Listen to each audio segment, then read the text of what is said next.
Hi everyone, it's Monica Lindstrom, KTAR legal analyst. Hey, it's my kiddos' last day of school, but before I head out to play with them, I wanted to give you an update on what's going on with the Dan Marley and GCU lawsuit. So Dan Marley filed a complaint for breach of contract and disparagement against GCU. Basically what he's saying is that GCU failed to comply with their employment contract.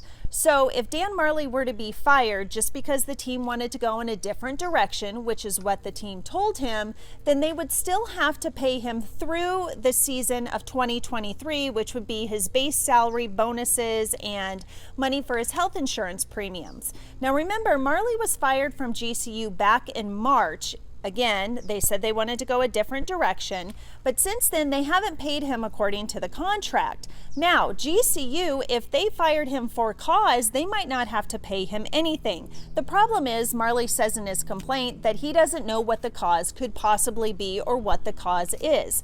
We don't know what GCU's position is because all it has done so far is to come out and say that it was surprised about the lawsuit and that it has supported Marley all these years. When GCU eventually files its response or its answer to the complaint, we will learn more.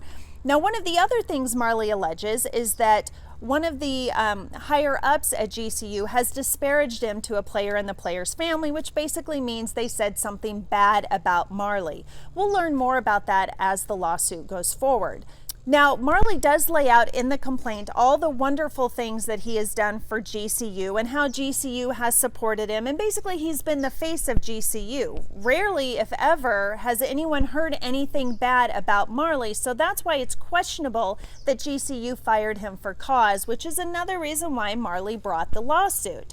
So here's my take on it. Likely Marley tried to get answers from GCU to find out why he's being fired, but more importantly, why he's not being paid per the contract. For whatever reason, they're not communicating or an answer hasn't been given, so Marley probably thought this was his only option to get answers was to file a lawsuit. Legally speaking, the best option for everybody involved is to go ahead and settle this. Marley and GCU have great reputations in this state and elsewhere.